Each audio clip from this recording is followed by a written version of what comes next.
दिल्ली में तो मौसम बहुत खुशगवार है। आपके शहर का क्या हाल है?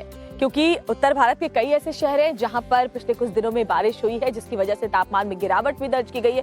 कई ऐसे इलाके हैं जहां पर तो ओलावृष्टि भी हुई है, फसलें बर्बाद हुई हैं। लेकिन दिल्ली एनसीआर में बारिश के बाद से मौसम खुशगवार बना हुआ है। और राहत की बात यह है उन लोगों के लिए जिन्हें गर्मी बिल्कुल नहीं पसंद, कि अगले कुछ दिन भी ऐसे ही मौसम बना रह सकता है, क्योंकि मौसम विभाग ने अनुमान जताया है कि बारिश आने वाले दिनों में भी जारी रहेगी।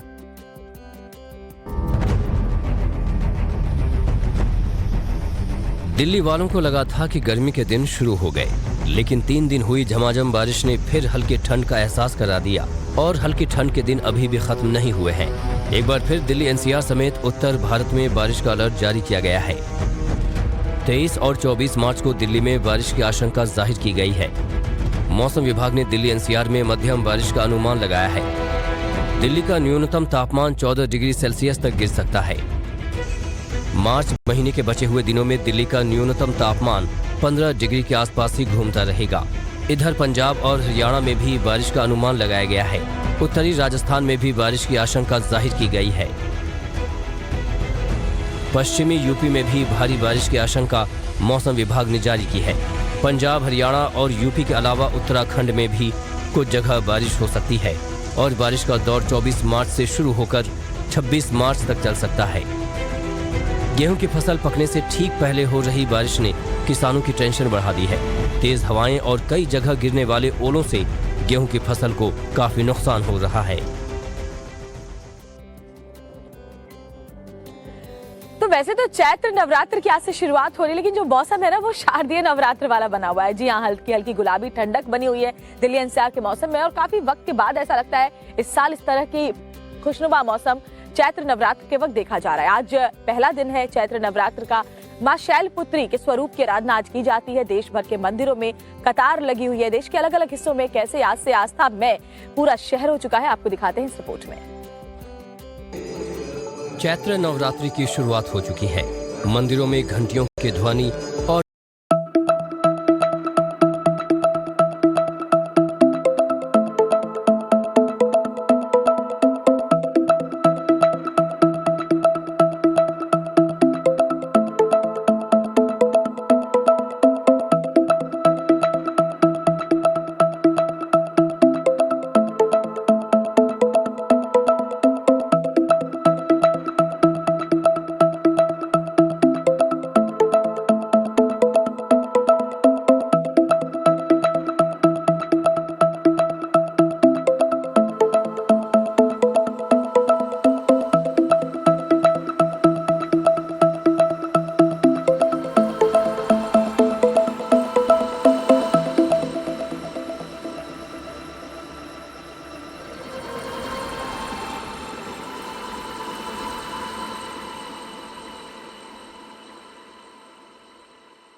भावना, आपको चैत्र नवरात्रि की हार्दिक शुभकामनाएं और साथ ही साथ तस्वीरें दिखाइए, कैसा उत्साह वहां भक्तों में नजर आ रहा है।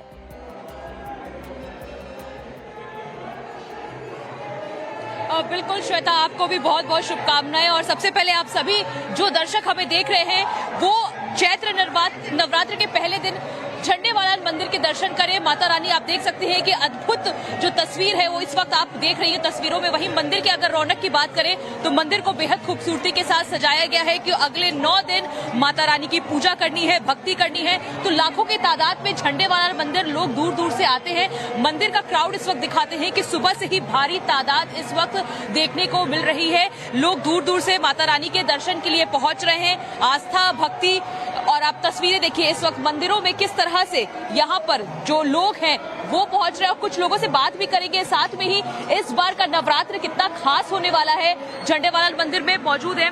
पंडित जी बताइए, इस बार का नवरात्र कितना खास होने वाला है? नवरात्र वासंतिक नवरात्र है। इस समय जो है बहुत अच्छा वो है, विक्रम संवत के अनुसार, ठीक है। नया संवत्सर है, बुधवार बुध राजा है और मंत्री शुक्र है, इसलिए सब अच्छा ही अच्छा है। सब अच्छा ही अच्छा है। श्वेता, आपको आगे भी तस्वीरें दिखाते हैं और मंदिर में आपको हम दिखाते हैं कि कितनी खूबसूरती के साथ फूलों से इस मंदिर को सजाया गया है और अगले दिन इसी तरह से भक्तों का यहाँ पे तांता लगा रहेगा। दूर दूर से लोग आ रहे हैं, आप देख सकते हैं छोटे छोटे बच्चे। बिल्कुल भावना, तो भावना के जरिए हम तस्वीरें देख रहे हैं, लोगों में गजब का उत्साह प्रीति नजर आ रहा है और चैत्र नवरात्र के पहले दिन मां शैलपुत्री स्वरूप की पूजा होती है और वही तस्वीरें आज देश के अलग अलग दुर्गा मंदिरों से नजर आने वाली है। बिल्कुल सही कहा श्वेता आपने। और देखिए किस तरीके से, क्योंकि नवरात्र से पहले भूकंप के झटके महसूस किए गए हैं। पाकिस्तान की बात करें तो वहां पर भी तेज भूकंप के झटके महसूस किए गए हैं। हिंदू कुश पहाड़ी इसका केंद्र था और ऐसे में आपको बता दें कि पाकिस्तान के कई शहरों में भूकंप से तबाही भी हुई है। क्या तस्वीर वहां से सामने आई है, इस रिपोर्ट में देखिए। दिल्ली के लोगों में भूकंप की दहशत इस कदर देखने को मिली कि देर रात तक लोग घरों से बाहर रहे। शकरपुर इलाके में बिल्डिंग झुकने की खबर मिली। दमकल कर्मी भी मौके पर पहुंच गए, हालांकि खबर फर्जी निकली। जब लोग नीचे आए और ऊपर देखने लगे तो उन्हें कुछ लगा कि शायद बिल्डिंग हिल रही है और उन्हें लगा कि कोई बीच में दो मकानों के बीच में 4-5 इंच का गैप आ गया और बिल्डिंग झुक गई है। किसी ने टेलीफोन कर दिया और टेलीफोन के बाद सोशल मीडिया और इलेक्ट्रॉनिक मीडिया पे चल पड़ा और चलने के बाद यहाँ लोग आने लगे देखने के लिए कि कौन सी बिल्डिंग झुक गई है, जबकि ऐसा कुछ नहीं है, कोई बिल्डिंग नहीं झुकी। ये सिर्फ और सिर्फ एक अफवाह है। गुरुग्राम, फरीदाबाद, गाजियाबाद, चंडीगढ़ और श्रीनगर में भी पूरी रात दहशत का माहौल रहा। हालांकि कहीं से किसी के हताहत होने की खबर सामने नहीं आई। भूकंप का सेंटर अफगानिस्तान के फैजाबाद में था, लेकिन आसपास के 6 देश हिल गए। पाकिस्तान के स्वात घाटी में 2 की मौत, 120 से ज्यादा लोगों के घायल होने की खबर है। पाकिस्तान के लाहौर, इस्लामाबाद, रावलपिंडी, क्वेटा, पेशावर, कोहाट, स्वाबी, लोधरन, डीजी खान, बहावलपुर, स्कर्दू, कोहाट, टोबा टेक सिंह, पाराचिनार, नौशेरा और खानेवाल में भी झटके महसूस किए गए। तो देखिए अफगानिस्तान के फैजाबाद में भूकंप का केंद्र था और किस तरीके से इस विकराल भूकंप से चीन तक धरती डोल गई है। वहीं अगर हम हिंदुस्तान की बात करें तो उत्तर भारत में भी भूकंप के तेज झटके महसूस किए गए। श्वेता, बिल्कुल, दिल्ली एनसीआर में भी तेज झटके कल रात लोगों ने महसूस किए। लोग अपने घरों से बाहर भागते हुए नजर आए। बहुत से लोग थे जो अपने घरों से बाहर निकल के काफी देर तक इंतजार करते रहे बाहर निकलकर, और लोग ऐसे दहशत में रहे कि कुछ लोग तो पूरी रात घर के बाहर ही रहे। देर रात का वक्त घरों से बाहर भागते लोग। तस्वीरें दिल्ली एनसीआर की हैं। यहाँ रात 10:17 पर भूकंप के तेज झटके महसूस किए गए। रिएक्टर स्केल पर इसकी तीव्रता 6.6 रही। भूकंप का केंद्र अफगानिस्तान का फैजाबाद रहा। आपको दिखाते हैं भूकंप से दहशत की 8 तस्वीरें। नोएडा, गाजियाबाद, अमृतसर, राजस्थान के श्रीगंगानगर, जम्मू कश्मीर के कटरा, हरियाणा के अंबाला शहर और उत्तराखंड की राजधानी देहरादून की ये तस्वीरें आप देख सकते हैं। हर तरफ लोगों में दहशत देखने को मिली। जिस वक्त भूकंप आया उस वक्त ज्यादातर लोग डिनर करके सोने की तैयारी कर रहे थे। तभी धरती हिली और हड़कंप मच गया। दिल्ली के कई इलाकों में घरों में दरारों की खबरें भी सामने आई हैं। इस समय आप देख सकते हैं कि जैसे भूकंप के झटके आपको दिखाई पड़ रहे होंगे। देखिए किस तरीके से ये बोर्ड भी हिलता हुआ आपको नजर आएगा। थोड़ी देर पहले यहाँ भूकंप के झटके आए, जिसकी वजह से आप देखिए डर के मारे इस समय लोग बाहर निकल चुके हैं। यहाँ हम खाना खाने के लिए आए थे, अभी हम खाना खाने के लिए बैठे ही थे कि भूकंप के झटके आने शुरू हुए। आप देख सकते हैं अभी भी आपको थोड़ा सा बोर्ड हिलता हुआ नजर आएगा और सभी लोग बाहर की ओर निकलकर भाग के आगे हैं। राजस्थान के श्रीगंगानगर में भी मकानों में दरारें आ गई। यूपी के हापुड़, सहारनपुर, बागपत और हरियाणा के कुरुक्षेत्र में भी भूकंप के तेज झटके महसूस किए गए। तो देखिए कल पूरे उत्तर भारत में भूकंप के तेज झटके महसूस किए गए। इसी के साथ वो तस्वीरें हमने आपको दिखाई किस तरीके से लोग घरों से बाहर आ गए क्योंकि दहशत का माहौल हो गया था। और इसीलिए ये तमाम वीडियोस जो है वो वायरल हैं, क्योंकि भूकंप के झटकों के बाद लोगों ने अपने घरों में हिलते हुए पंखों को, शैंडलियर्स को भी कैद किया। लेकिन चलिए विदेशों में क्या कुछ वायरल है वो हम आपको दिखा देते हैं 2 मिनट के हमारे सेगमेंट में। समंदर की लहरों से टकराना जान आफत में डालना है। सोशल मीडिया पर समंदर की लहरों से टकराकर पलटी मारते बोट की तस्वीरें काफी वायरल हैं। देखिए ये बोट समंदर में हिचकोले खा रही है। तभी एक ऊंची लहर आती है जिसके सामने बोट टिक नहीं पाई और पानी में समा गई। रात की बात ये रही कि समय रहते बोट में सवार सभी लोग सुरक्षित निकल गए। फुटबॉल स्टार क्रिस्टियानो रोनाल्डो की दुनिया दीवानी है। मैदान पर उनके किक और हेडर का कोई सानी नहीं है। फैंस रोनाल्डो के हर मूव को फॉलो करते हैं। सोशल मीडिया पर रोनाल्डो के वर्कआउट को लोग जमकर फॉलो कर रहे हैं, जिसमें पहले वो स्ट्रेचिंग और फिर पुशअप करते दिख रहे हैं। वेटलिफ्टर की सरेआम बेइज्जती करने वाला ये वीडियो काफी ट्रेंडिंग है। एक खिलाड़ी भारी वजन उठाने की कोशिश कर रहा है, लेकिन उससे ये वजन नहीं उठ पाया।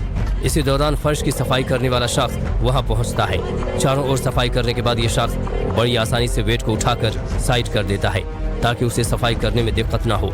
लोग कमेंट कर रहे हैं कि सफाई करने वाले को कम नहीं आंकना चाहिए।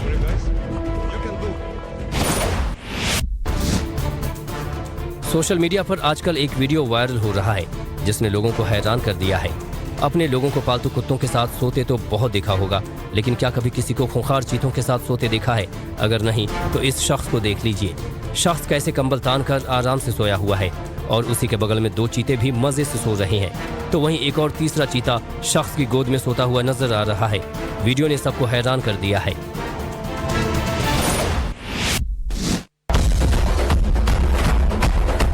नाटू नाटू डांस का खुमार पूरी दुनिया के सिर चढ़कर बोल रहा है। इसी बीच अमेरिका से एक वीडियो तेजी से वायरल हो रहा है। वीडियो में दिख रही अमेरिकन लड़की का नाम ओल्गा मलस्यान है। लड़की ने नाटू नाटू सॉन्ग पर हुक स्टेप करते हुए इस वीडियो को शेयर किया है। नाटू नाटू पर लड़की के डांस की काफी तारीफ हो रही है।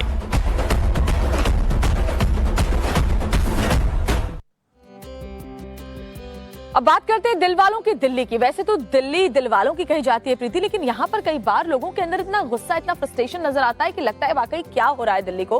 क्योंकि कुछ रईसजादों को इतना गुस्सा आया कि उन्होंने एक गार्ड के शोरूम की, जो शोरूम का गार्ड था, उसकी जमकर पिटाई कर दी शोरूम के अंदर घुसकर। आपको पता है गार्ड का कसूर क्या था? गार्ड का कसूर बस इतना था कि उसने गाड़ी को शोरूम के सामने पार्क करने से मना कर दिया और इस बात पर बदमाशों को गुस्सा आ गया। वो शोरूम के अंदर घुसे और उन्होंने गार्ड की बुरी तरीके से पिटाई कर दी। देखिए आप। इसे कहते हैं चोरी ऊपर से सीना जोरी। गार्ड ने युवक को शोरूम के सामने गाड़ी पार्क करने से रोका तो उसने गाली गलौज की और 3 साथियों को बुलाकर उसे बुरी तरह पीट दिया। पूरी घटना शोरूम में लगे सीसीटीवी में कैद हो गई। मारपीट का ये वीडियो दिल्ली के पर्पड़गंज इंडस्ट्रियल एरिया का है। युवक हुंडई शोरूम में कार सर्विस के लिए आया था। हुंडई शोरूम के बगल में ही स्कोडा का शोरूम है। युवक ने अपनी गाड़ी स्कोडा शोरूम के सामने खड़ी कर दी, जिसका गार्ड ने विरोध किया और कार हटाने के लिए कहा। बस फिर क्या था, बात बढ़ गई और नौबत मारपीट किया गई। सीसीटीवी फुटेज में आप देख सकते हैं गार्ड भागते हुए शोरूम के अंदर आता है और मैनेजर से शिकायत करता है, लेकिन दबंग युवकों ने मैनेजर के सामने ही गार्ड को दनादन लात घुसे और हॉकी से पीटना शुरू कर दिया। शोरूम के स्टाफ ने किसी तरह गार्ड को आरोपी युवकों से बचाया। 42 साल के गार्ड इंदुल यादव को काफी चोटें आई हैं। लाल बहादुर शास्त्री हॉस्पिटल में उसका मेडिकल चेकअप कराया गया है। पुलिस घटना की जांच में जुटी है।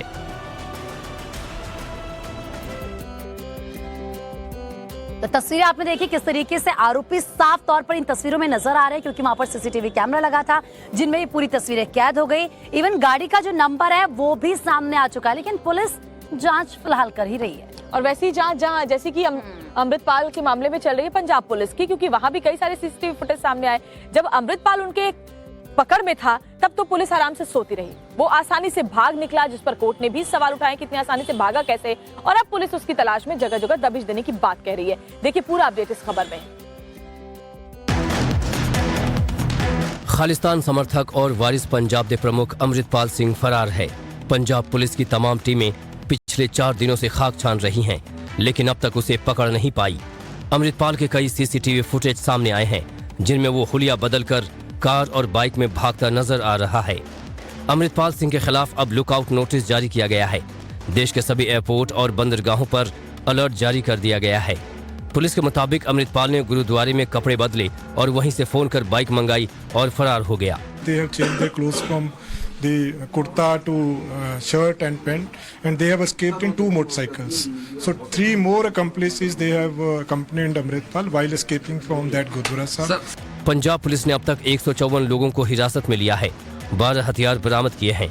अमृतपाल सिंह की भागने में मदद करने वाले 4 लोगों के साथ साथ और भी लोगों को गिरफ्तार किया गया है। इनके खिलाफ पास की कार, 315 बोर की राइफल, तलवारें और वॉकी टॉकी सेट भी मिला है। अमृतपाल के खिलाफ NSA के तहत केस दर्ज किया गया है। उसके चाचा हरजीत सिंह और ड्राइवर ने रविवार की रात को सरेंडर कर दिया था, लेकिन अमृतपाल का नहीं पकड़ा जाना सवाल खड़े कर रहा है। तो हैरानी की बात है और इसीलिए पुलिस की कार्यप्रणाली पर सवाल भी उठ रहे हैं कि एक ऐसा अपराधी जो कि इतना सेंसिटिव वहां पर मामला था, पहले भी हमने देखा था लोग कैसे थाने के अंदर घुस करके छुड़ा कर ले गए थे, वो आसानी से बाइक पर बैठकर फरार हो जाता है, वो भी पुलिस की पकड़ से, और पुलिस सोती रही। यही सब सवाल जो है अब हाईकोर्ट ने भी पुलिस से पूछा है। और देखिए अब अमृतपाल के खिलाफ किस तरीके से इंडिया में लुकआउट नोटिस जारी कर दिया गया है। इसके अलावा इंडिया के अलावा अगर हम बाकी दुनिया के देशों की बात करें तो वहां पर भी अमृतपाल को लेकर जमकर बवाल हो रहा है। क्या है पूरी खबर, इस रिपोर्ट में देखिए आप। पंजाब से लेकर हरियाणा और हिमाचल तक और लंदन से लेकर कैनबरा तक अमृतपाल सिंह की चर्चा है। पंजाब पुलिस को चकमा देकर वो भागने में कामयाब हो गया। सवाल यह है कि वो भाग या फिर भगाया गया। हाईकोर्ट ने पंजाब पुलिस पर सख्त टिप्पणी की है। कोर्ट ने कहा कि ये पुलिस के इंटेलिजेंस का बड़ा फेलियर है। काफिले के साथ ही पकड़े गए, फिर अमृतपाल कैसे नहीं? अगर अमृतपाल देश के लिए खतरा है तो अब तक गिरफ्तारी क्यों नहीं? पंजाब पुलिस के 80,000 जवान क्या कर रहे थे? कोर्ट ने पंजाब सरकार से अमृतपाल पर 4 दिनों में रिपोर्ट तलब की है। ऑपरेशन अमृतपाल में अब NIA भी शामिल हो गई है। दरअसल उसके ISI से लिंक, हथियार, ड्रग्स और विदेशी फंडिंग का पता चला है। पुलिस और खुफिया एजेंसियां उसके पूरे नेटवर्क तोड़ने में लगी हैं। हम आपको कुछ वीडियोस के जरिए दिखाते हैं कि कैसे अमृतपाल भागने में कामयाब हुआ। ये वीडियो देखिए। इसमें अमृतपाल कार से उतरकर बाइक में बैठकर फरार होते दिख रहा है। सफेद रंग की ब्रेजा कार से अमृतपाल उतरता है।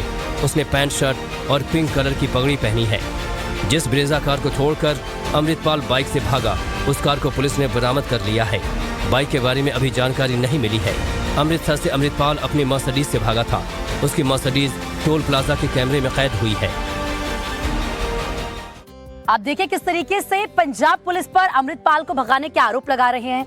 कहा यह जा रहा है कि पुलिस की मिलीभगत के बिना ये काम हो ही नहीं सकता कि खालिस्तानी समर्थक इस तरीके से फरार हो जाए, वो भी पुलिस की पकड़ से। लेकिन इधर उत्तर प्रदेश पुलिस की जो कार्रवाई है उमेश पाल मर्डर केस में वो लगातार जारी है। अतीक के गुर्गों पर एक्शन जारी है। बुलडोजर का एक्शन भी लगातार वहां पर देखा जा रहा है। क्या अपडेट है वो इस रिपोर्ट में देख लीजिए।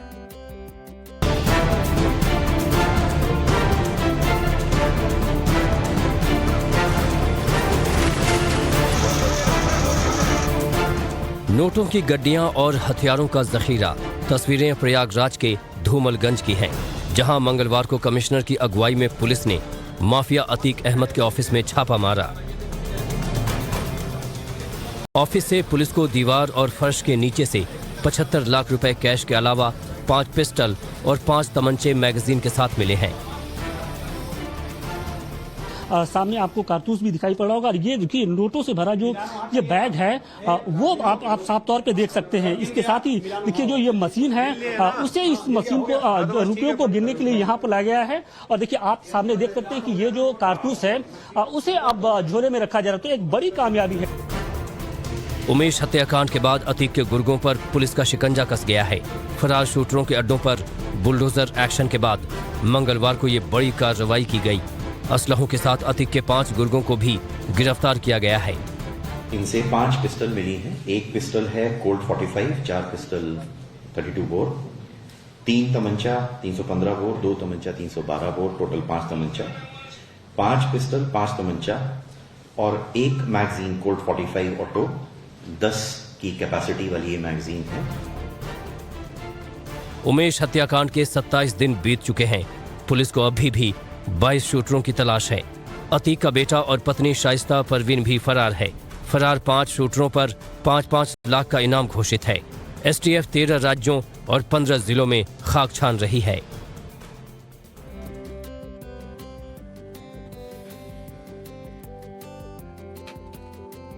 तो सबसे बड़ी बात यह है प्रीति कि यही अतीक अहमद जो विधायक रह चुका है, सांसद रह चुका है, वो बंदूक के दम पर वोट खरीद लिया करता था और समाजवादी पार्टी पर हमेशा आरोप लगते रहे हैं कि माफियाओं को समाजवादी पार्टी के राज्य में संरक्षण दिया जाता रहा है। और वैसे विधायकों से मुझे एक और बात याद आ गई श्वेता, अब बिहार में विधायकों की सैलरी बढ़ा दी गई है।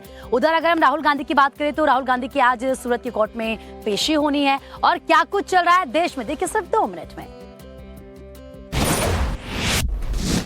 MCD की स्थायी समिति के सदस्यों के चुनाव पर आज दिल्ली हाईकोर्ट में सुनवाई होगी। पिछली सुनवाई में हाईकोर्ट ने बीजेपी के 2 पार्षदों कमलजीत सहरावत और शिखा रॉय की अर्जी पर दोबारा चुनाव कराने पर रोक लगा दी थी। दरअसल मेयर शैली ओबरॉय ने 27 फरवरी को फिर से चुनाव कराने का निर्देश दिया था, लेकिन सुनवाई के दौरान हाईकोर्ट ने कहा था कि दिल्ली के मेयर के पास स्थायी समिति के चुनाव को अवैध घोषित करने का अधिकार नहीं है। मोदी सरनेम मानहानि केस में राहुल गांधी की कल सूरत कोर्ट में पेशी है। ये मामला 2019 के लोकसभा चुनाव का है, जब एक रैली में राहुल गांधी ने कथित तौर पर कहा था कि सभी चोरों का सरनेम मोदी है, जिसके बाद राहुल के खिलाफ मानहानि का केस दर्ज हुआ था। कांग्रेस ने राहुल की पेशी पर बड़ी शक्ति प्रदर्शन की तैयारी की है। गुजरात कांग्रेस अध्यक्ष जगदीश ठाकुर ने कार्यकर्ताओं को सूरत पहुंचने को कहा है।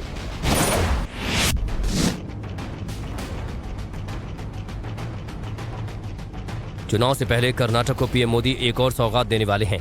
प्रधानमंत्री 25 मार्च को बेंगलुरु में नई मेट्रो लाइन का उद्घाटन करेंगे। PM Modi KR Puram Whitefield metro line का उद्घाटन करेंगे। इस लाइन पर कई आईटी कंपनियां पड़ती हैं और अभी तक लोगों को ट्रैफिक जाम का सामना करना पड़ता है। बिहार के विधायकों के बाद मंत्रियों पर भी लक्ष्मी की विशेष कृपा हुई है। बिहार सरकार ने मंत्रियों का वेतन और भत्ता बढ़ा दिया है। अब बिहार के मंत्रियों का वेतन और भत्ता करीब 2,70,000 रुपए हो जाएगा। मंत्रियों के वेतन में करीब 30 से 35,000 की बढ़ोतरी हुई है। मंगलवार को नीतीश कैबिनेट की बैठक में मंत्रियों के वेतन बढ़ाने के प्रस्ताव पर मुहर लगी।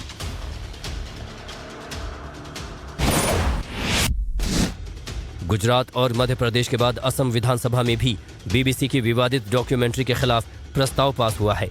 इस दौरान मुख्यमंत्री हिमंता बिस्वा शर्मा और विपक्ष के नेता देवव्रत सौकिया के बीच तीखी बहस देखने को मिली। सीएम हिमंता ने कहा है कि पीएम मोदी के खिलाफ लगाए सभी आरोप झूठे हैं।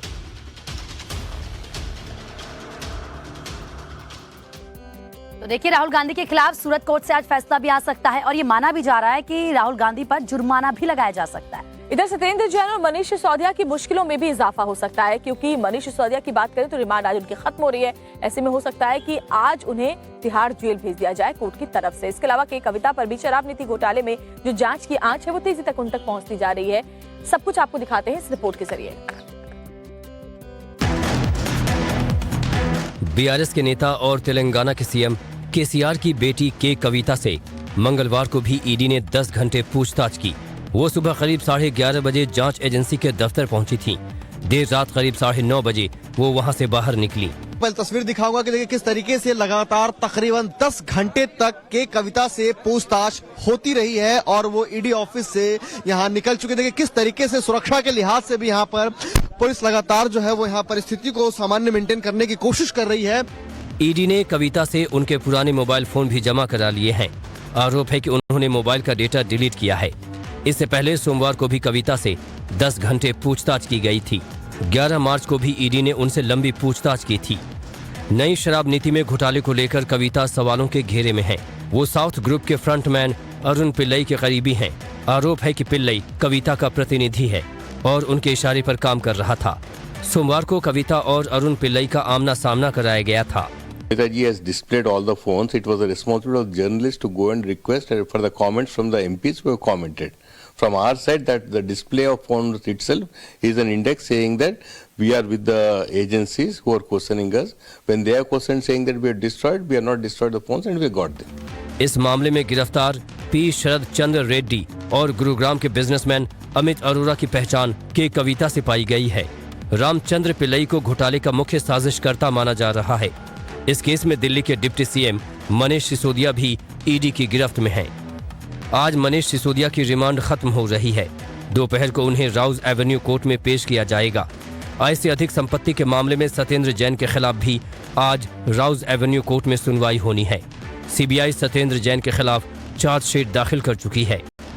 सीबीआई ने जैन पर 1,47 लाख रुपए की आय से अधिक संपत्ति जमा करने का आरोप लगाया है।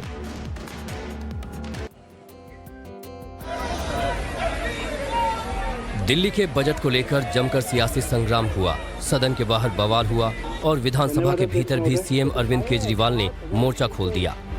केजरीवाल ने केंद्र सरकार पर बजट रोकने का आरोप लगाया, संविधान की दुहाई दी और कह दिया कि आम आदमी पार्टी की सफलता से बीजेपी घबरा गई है। निशाने पर दिल्ली के चीफ सेक्रेटरी और उप राज्यपाल भी आए। आरोप लगाया कि एलजी अधिकारों का दुरुपयोग कर रहे हैं। केजरीवाल ने अधिकारियों को अनपढ़ तक की संज्ञा दे डाली और कह डाला कि वही बजट हमने फिर से भेजा तो पास कर दिया गया। केजरीवाल हमलावर हुए तो जवाब दिल्ली बीजेपी की तरफ से भी आया। वीरेंद्र सचदेवा ने सीएम केजरीवाल को मूर्ख की संज्ञा दे डाली। बहरहाल हल्ले और हंगामे के बाद बजट एक दिन देरी से आज विधानसभा में पेश होगा और फिर मंजूरी के लिए एलजी को भेजा जाएगा।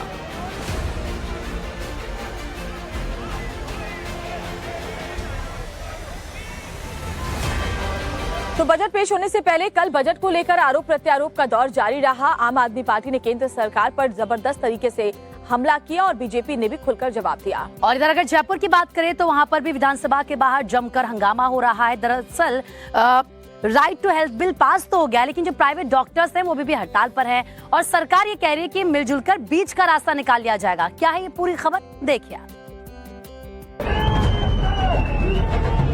डॉक्टर अड़े हुए हैं, सरकार से भिड़े हुए हैं, जेल में डाले जा रहे हैं, लेकिन आंदोलन जारी रखने के दावे लगातार हो रहे हैं। राजस्थान के प्राइवेट डॉक्टर कह रहे हैं कि राइट टू हेल्थ बिल वापसी से कम कुछ भी मंजूर नहीं। सरकार ने जो करना था कर दिया। बिल अभी पारित हुआ है, बिल अभी गवर्नर साहब के पास भी जाएगा, उसके बाद गजट नोटिफिकेशन भी होगा।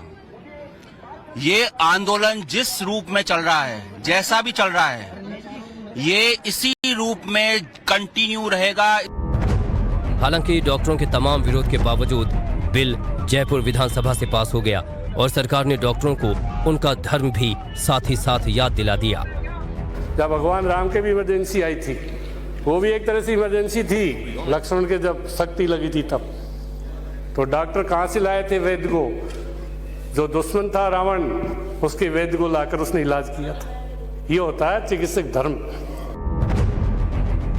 राइट टू हेल्थ बिल के तहत इमरजेंसी में प्राइवेट अस्पताल को भी मरीज का फ्री इलाज करना होगा।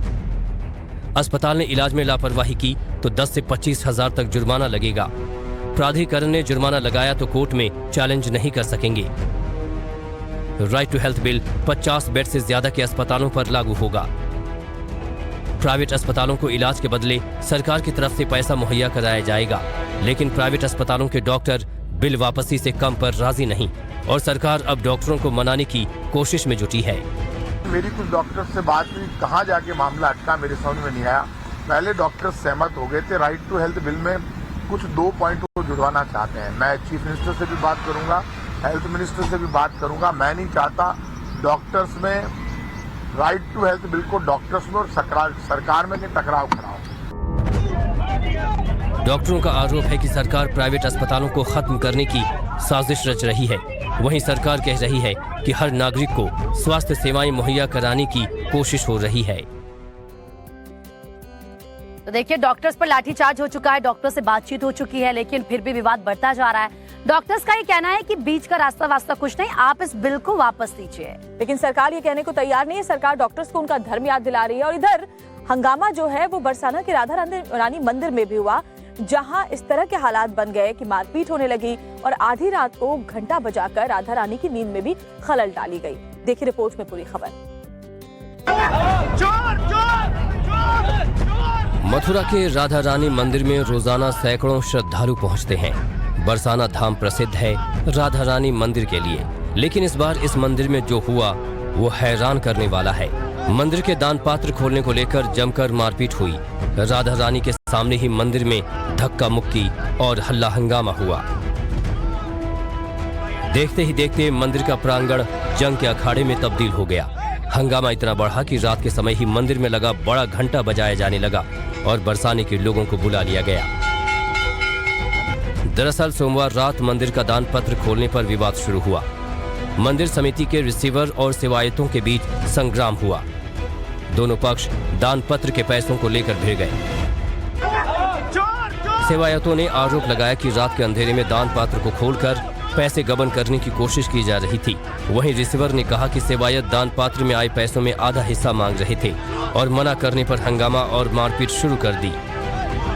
राधा रानी की सेवा करने वालों को पैसों के लिए मारपीट करता देख लोग भी हैरान हैं। विवाद बढ़ने के बाद पुलिस भी पहुंची और 3 लोगों को हिरासत में ले लिया। दरअसल मंदिर के अधिकार को लेकर रास बिहार पक्ष और सेवायत माया देवी का कोर्ट में विवाद चल रहा है। इसी विवाद को मंदिर में हुए बवाल से जोड़कर देखा जा रहा है। लोग मंदिर में सुकून ढूंढने जाते हैं, शांति ढूंढने जाते हैं और चढ़ावा चढ़ाते वक्त ये सोचते हैं कि वो मंदिर में दान कर रहे हैं, लेकिन उन्हीं चढ़ाए हुए पैसों को लेकर के ऐसे जूतम पैजार की नौबत आ जाए तो क्या ही कहा जाए। और देखिए, अगर हम बॉक्सिंग रिंग की बात करें तो वहाँ पर भारतीय महिला पहलवान ने जमकर घूंसे बरसाए हैं। और क्या कुछ स्पोर्ट्स जगत से जुड़ी बड़ी खबर, हर एक अपडेट देखिए आप 2 मिनट में। भारत और ऑस्ट्रेलिया के बीच वनडे सीरीज का तीसरा और निर्णायक मैच आज चेन्नई में खेला जाएगा। ये मैच चेन्नई के एमए चिदम्बरम स्टेडियम में होगा। टीम इंडिया ने मुंबई वनडे में ऑस्ट्रेलिया को हराया था, लेकिन विशाखापट्टनम वनडे में बुरी तरह हार गई थी। भारत की कोशिश तीसरा मैच जीतकर टेस्ट के बाद वनडे सीरीज पर कब्जा करने की होगी।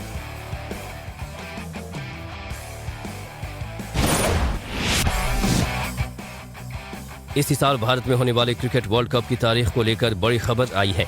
सूत्रों के मुताबिक वनडे वर्ल्ड कप का आगाज 5 अक्टूबर को होगा और फाइनल 19 नवंबर को अहमदाबाद के नरेंद्र मोदी स्टेडियम में होगा। 46 दिन तक चलने वाले वर्ल्ड कप में कुल 48 मैच खेले जाएंगे। हालांकि बीसीसीआई ने अभी तक वर्ल्ड कप के शेड्यूल की आधिकारिक घोषणा नहीं की है।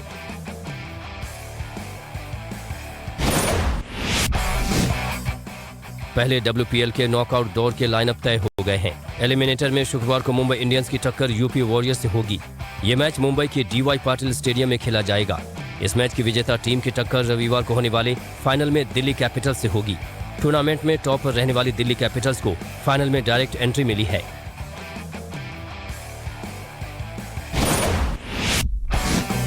WPL के आखिरी 2 लीग मैच के नतीजे उम्मीद के मुताबिक रहे।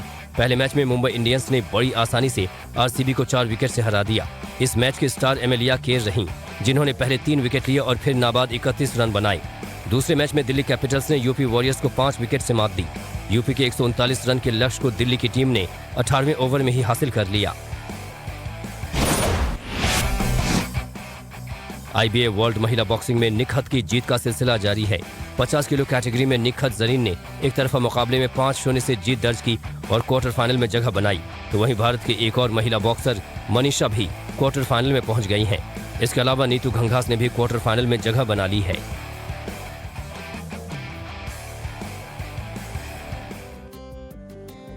देखिए, निखत जरीन के मुक्कों का विरोधी के पास तो कोई जवाब नहीं था, तभी तो निखत जरीन ने क्वार्टर फाइनल में पहुंचने के लिए विरोधी को 5-0 से पटकनी दी। इसके अलावा अगर बात करें कोटा की, तो अतिक्रमण हटाने पहुंचा दस्ता वहां आम लोगों के विरोध के बाद भाग खड़ा हुआ। दस्ते को ही लोगों ने पीट दिया और इस तरीके से उनके ऊपर हमला किया गया कि पुलिस वाले भी अपना बचाव नहीं कर पाए। देखिए रिपोर्ट।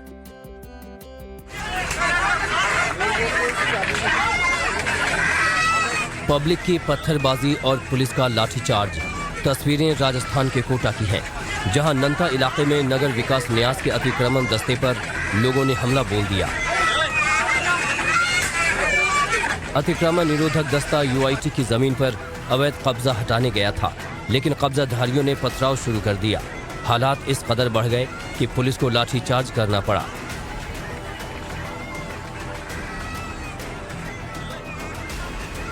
झड़प में 6 से 7 पुलिसकर्मी और होमगार्ड के जवान घायल हुए हैं।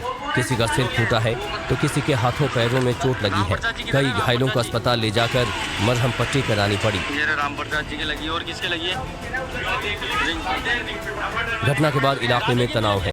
कुल्हाड़ी थाना पुलिस घटना की तफ्तीश और पथराव करने वालों के खिलाफ केस दर्ज कर कार्रवाई में जुट गई है। कर्मियों की जमकर पिटाई हुई। अतिक्रमण हटाने पहुंचा जो दस्ता था वो भी लोगों के आगे पिट गया और विरोध का शिकार हुआ। और देखिए, इधर यूपी बिहार में अगर बात करें तो किस तरीके से किसानों पर कुदरत की मार पड़ी है। बारिश के साथ मोटे मोटे ओले गिर रहे हैं, जिससे जो किसान है उनकी फसलों को बर्बाद होने का डर सता रहा है। और क्या कुछ तस्वीरें वहां से सामने आए, क्या कुछ किसानों का कहना है, देखिए। सड़क पर बर्फ की सफेद चादर। ये विदेश की नहीं बल्कि बिहार के रोहतास की तस्वीरें हैं। नेशनल हाईवे पर हर तरफ सफेदी ही सफेदी नजर आ रही है। तेज बारिश के साथ रोहतास में जमकर ओले गिरे। मोटे मोटे ओलों ने लोगों को सिर छुपाने पर मजबूर कर दिया। कई घंटे तक तेज हवाओं के साथ जोरदार बारिश हुई।